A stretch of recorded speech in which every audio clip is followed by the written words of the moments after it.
အမားကိုမှားတယ်လို့ပြောတဲ့အခါမှာတော်တော်သတိထားနော်ဒီအမားကိုမှားကြောင်းပြောတဲ့အခါမှာတော်တော်သတိထားဘာဖြစ်လို့လဲဆိုတော့လူတွေရဲ့သဘာဝကအတ္တဆိုပြီးတော့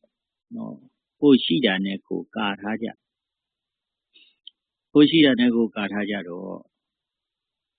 မှားလို့မှားတယ်ပြောရင်စိတ်ဆိုးတယ်သူကတကယ်ကဝမ်းသာရမှာသူကနော်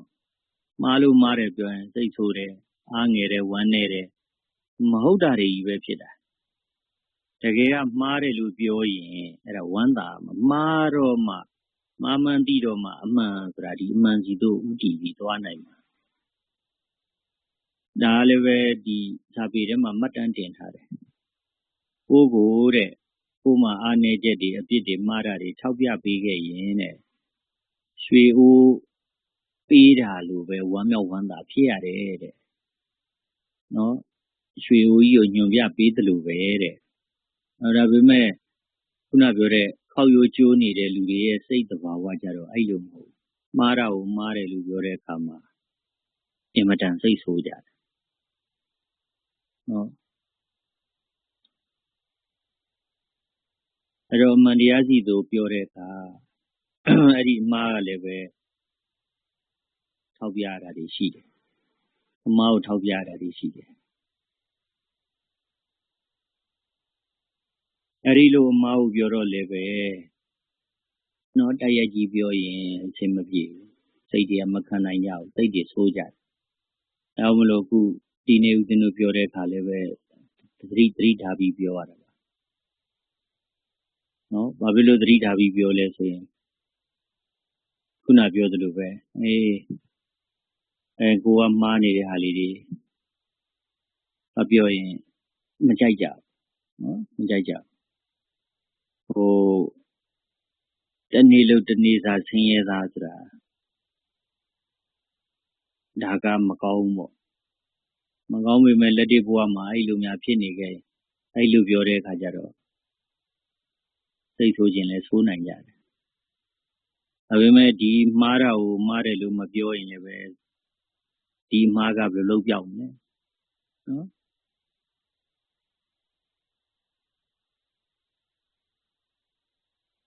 အဲ့တော့တရားကြောင်းပြောတဲ့အခါသတိလည်းတော်တော်ထားရပါတယ်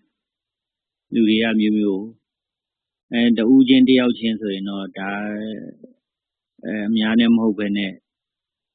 ဒီကြကြလေးအဆင်ပြေအောင်တနည်းမဟုတ်တနည်းလက်ပတ်ပြီးပြောလို့ရတယ်နော်နားထောင်လို့အဆင်ပြေအောင်နားလည်အောင်အမှားကိုပြောရင်တော့မှအများနဲ့နော်ရောပြီးမပြောဘဲနဲ့ဒီအမှားကိုတမျိုးနည်းပေါ့နားထောင်လို့ကောင်းပြောပြလို့ရတယ်အခုပေးတဲ့ဥပမာတွေကတော့လက်တွေ့ဘဝမှာဖြစ်နေတဲ့ဥပမာတွေဖြစ်တော့ဒါအများကိုပြောတဲ့အခါကျတော့ဒီဥပမာတွေနဲ့ပဲပြောရတာ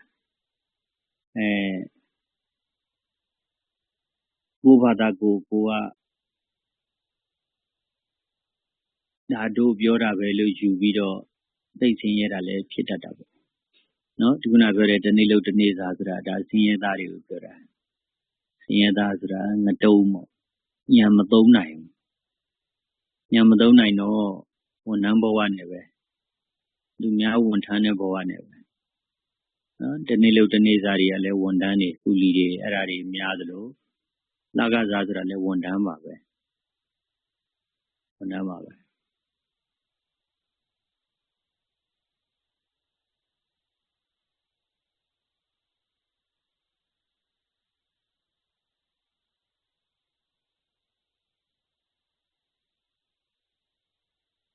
အခုပြောတဲ့ကိစ္စတွေထဲမှာ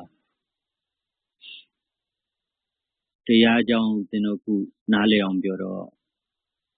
ထူးဆန်းတဲ့အချက်လေးတစ်ချက်ကဒါလည်းပဲဖြစ်နေကြများအပြင်လူတွေကဖြစ်ကြဘာလဲဆိုတော့တရားကို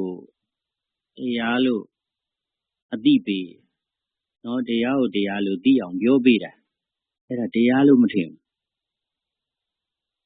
တရားလို့မထင်